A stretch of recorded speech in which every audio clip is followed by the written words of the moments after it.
Hi, so here is my conceptual framework for EdRead 300 presented by me, Mariah Smith. So my presentation is going to be broken up into two larger sections, teaching and literacy. So I'll be first discussing my personal beliefs, strategies I plan on implementing in the classroom, planning, and then theories that back up those strategies. And then literacy, I'll be talking about my personal beliefs, and then the multi-language, and then theories that support the use of those multi-language and connections that I've found between my practicum classes or my other courses, and then my personal growth. So here's the teaching portion.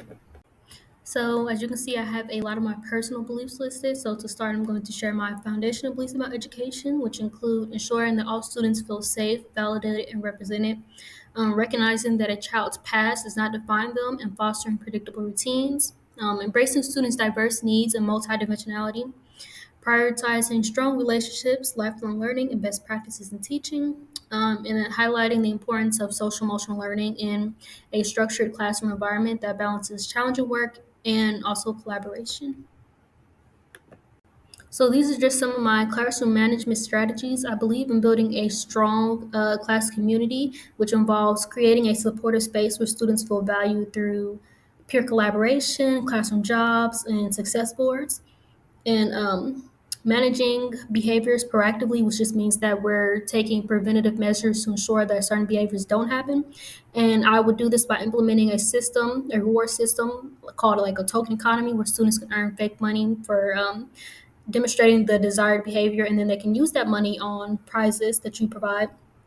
And then I would also provide clear expectations for students and modeling those expectations, and then also addressing like the root of the issue or the root of behavior instead of just assuming that like they're just acting out just because.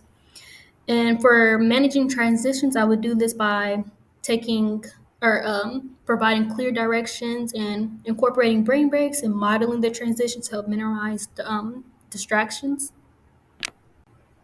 So again, for building classroom community, I would emphasize the importance of celebrating diversity and recognizing mistakes as part of the learning process.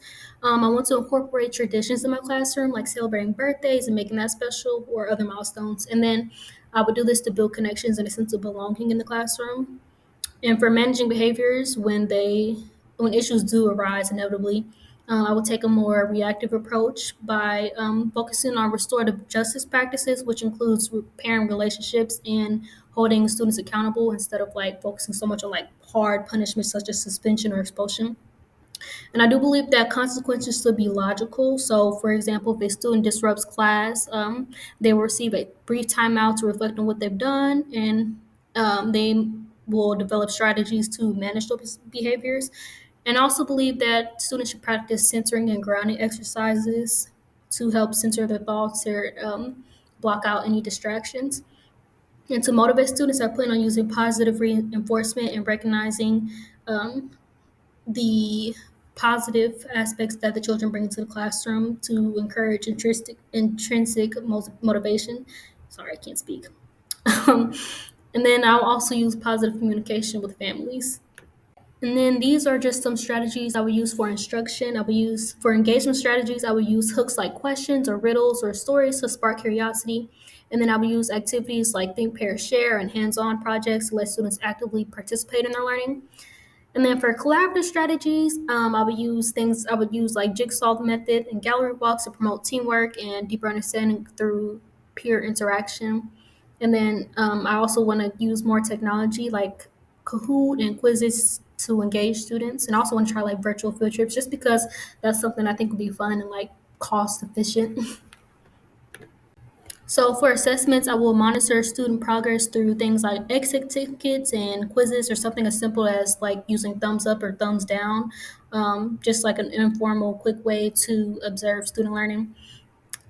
So for differentiation strategies, I want to use tiered assignments, which vary by levels of difficulty, so that students can work at their own readiness levels.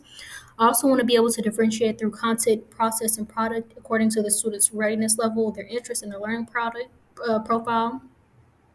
And so for direct instruction, I want the instruction to be explicit teaching. I want to be able to model the desired skills step by step and use think alouds.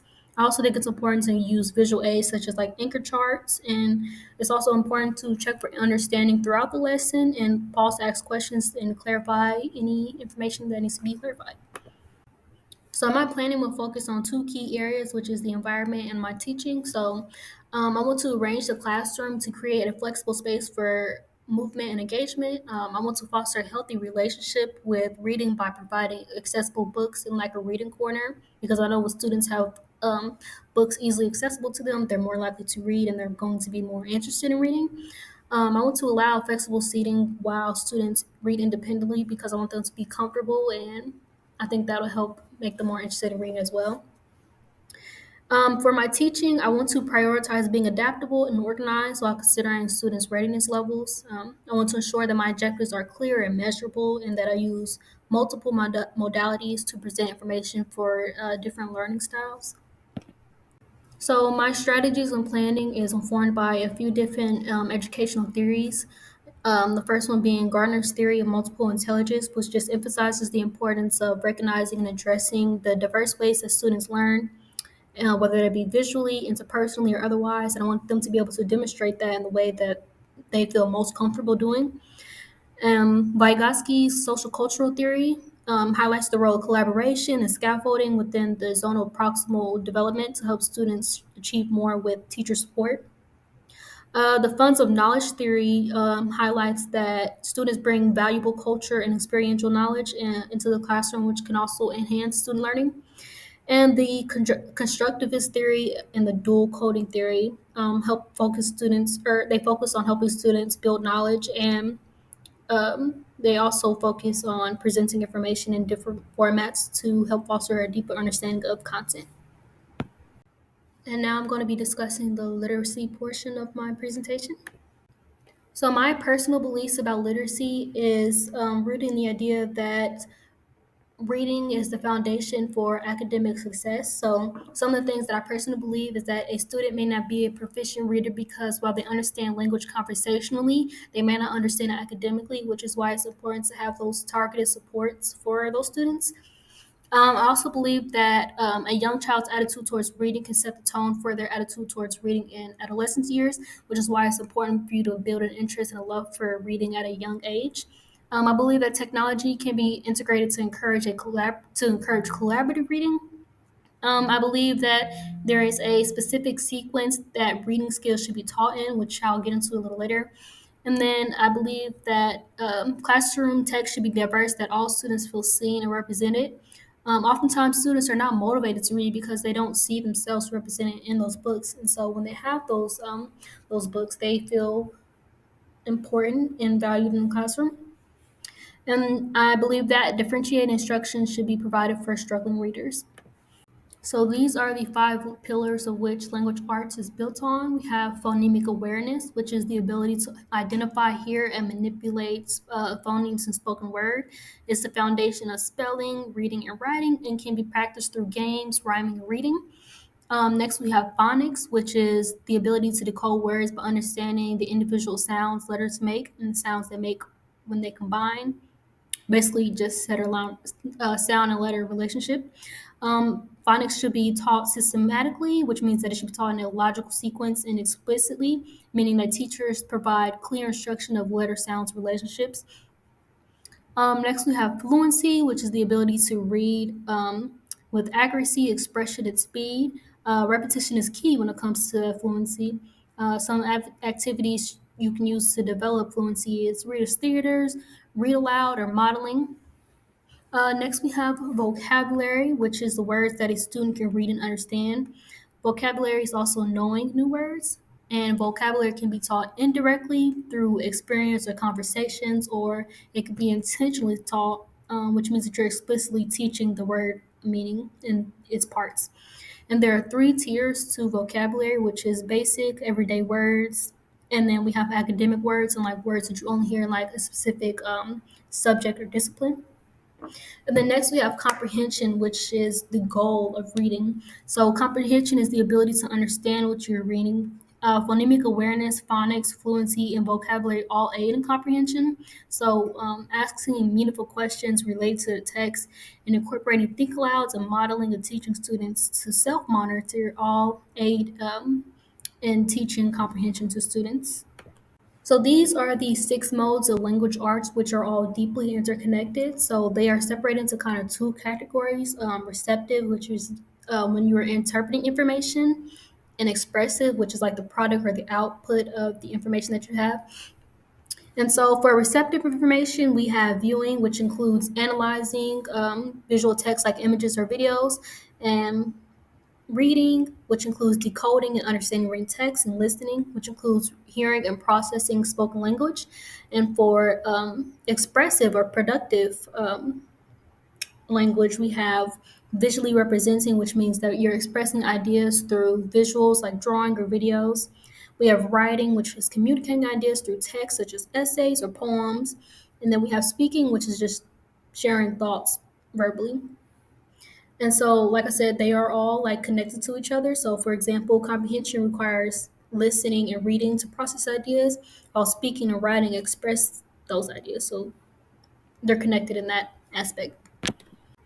So, my approach to literacy instruction and my beliefs are influenced by three key theories, which is the constructivist theory, the behaviorist theory, and the social cultural theory.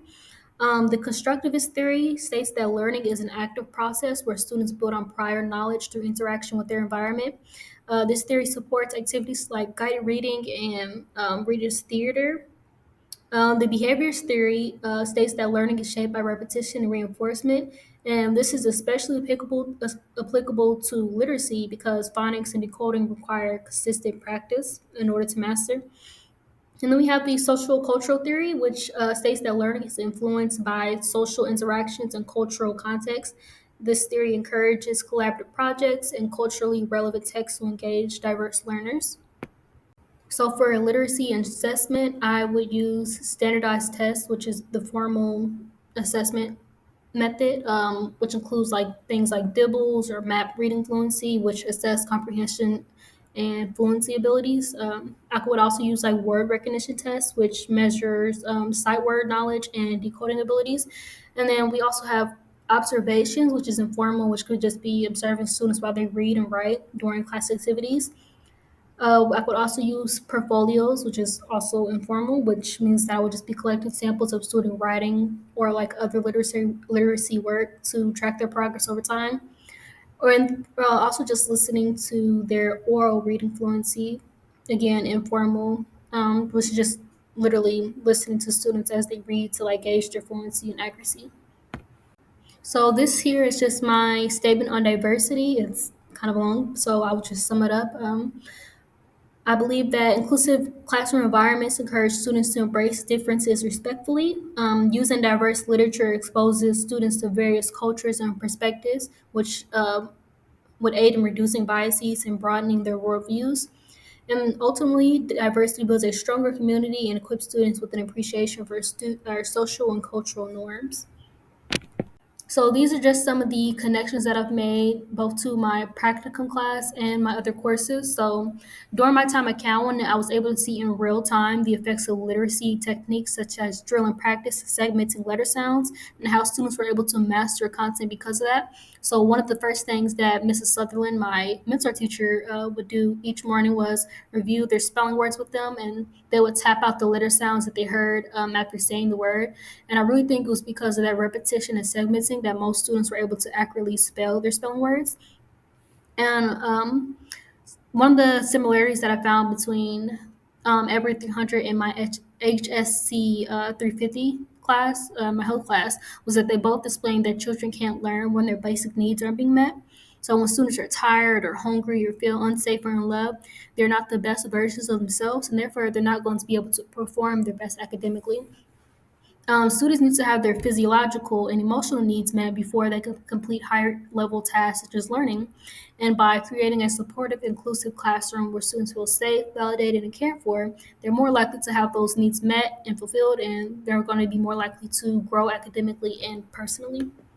And so finally, for my professional and personal growth, I learned that need to be more adaptable and flexible. Lessons are not going to always go as planned, and that's okay. Sometimes you're just going to have to improvise. So it's important to be flexible and learn and grow from those mistakes. I also want to be able to pour into my students. I said that one thing that I absolutely loved about being in Mrs. Sutherland's class was how she always poured into her students and complimented their efforts and abilities. And I think that's something that goes a long way with building relationships with students and creating a positive learning environment that students look forward to coming to every day. And that is something that I want to be intentional about doing in my future classroom. And this is the end of my presentation. Thanks for watching.